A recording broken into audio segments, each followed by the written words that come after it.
Dookie's Big Surprise. When school was out in the afternoon, Dookie went over to the laundry to wait for Big Mo. In her hand she carried some papers.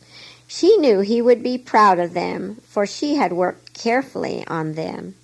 Netta had given her a little star to stick on one of them because it was the best Dookie had ever done. Risa was holding Suki when Dookie entered the laundry. The mission lady was talking to Risa in low tones. She paused to say, "Dookie, the doctor wants to see Big Mo as soon as he comes. How would you like to stay here and visit with Risa? I am sure she would like to see your papers.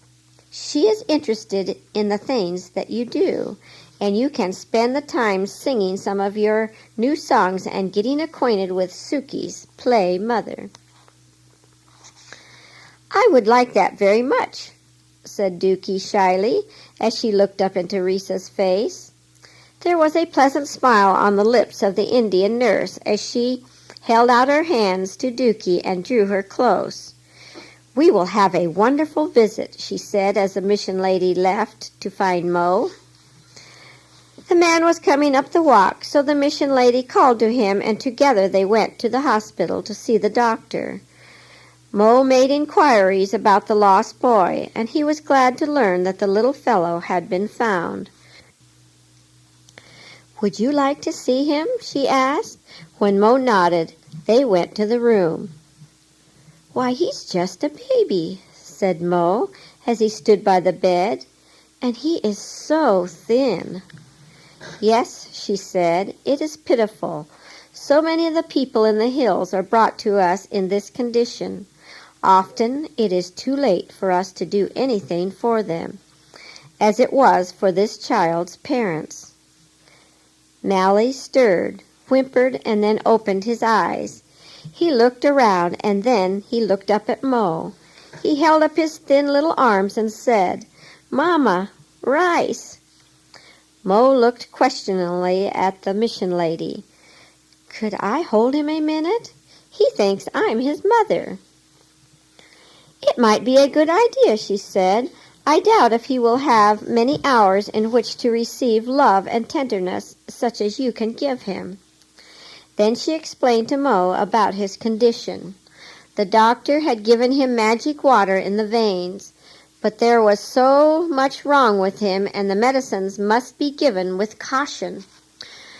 One medicine might work against another to cause more difficulty, and the reaction might be fatal. Mo could not quite understand. He took it for granted that the doctor had magic needles for all diseases. Then he remembered that it was only the God in heaven who could give life and healing. "Hold him close to your heart while I pray," said the mission lady. After the prayer, Mo held the hot little body close to him. The child was quiet. Mo placed him on the bed, limp and still. His eyes were closed. "He isn't dead, is he?" whispered Mo. "No, but he is very weak. It is doubtful if he will live through the night. We will trust God to do what is best, for we have done all that we can." The doctor came in to talk to Mo. "Would you be willing to help me try to save the life of this little child?" "Me?" asked Mo. "I would not know what to do, but I would do anything to help him." "Thank you, my brother. He needs healthy blood in his veins. I could make a test to see if the blood types match. And then I could give him some of your blood, which would give him strength. Would you be willing to try?" "Of course," said Mo. "I will do anything you say." After the blood typing was completed, it was found Mo's blood was the kind that they needed. The mission lady sterilized instruments, and again prayer was offered. The mission lady and Sue Marie helped with the transfusion. It didn't hurt as much as Mo had expected. The doctor explained to the man that there was life in the blood he was giving to the sick child. After the transfusion was over, Mo was washing at the lavatory in the next room when someone handed him a fresh towel. He looked up and saw one of the nurses. "Thank you," said Mo, burying his face in the towel. "I am the one who cares for your baby, Suki," she said, introducing herself. "You have two very sweet daughters." "Thank you," he said again. "I think so too. I love them with all my heart." "You have done well. You have been a good father to them." "Thank you," repeated Mo, still hidden behind the towel. "I have done my best. I want them to grow up to be respected. The mission school will help them, and I am grateful for it." "I am grateful too," said the nurse. "Grateful to you for your kindness. I have been visiting with Dookie, and she has told me many things. She said you wanted to find Risa, the child's own mother, in order that you might help her become a Christian. For 6 years I have kept my promise to you that I would not see the child. But now that I am a Christian, I come to ask you to release me from that promise so that I might tell her that I am her mother, Risa." Big Mo drew the towel from his face and looked into the woman's eyes. They were sad eyes, just as Dookie had said.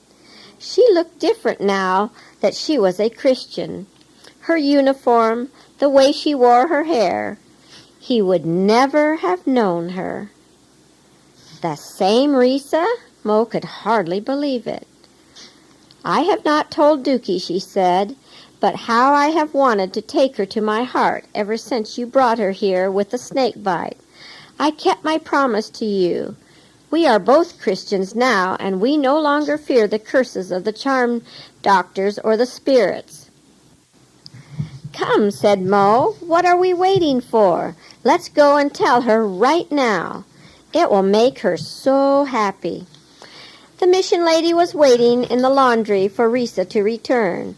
There was so much to talk about, and Dookie certainly did her share.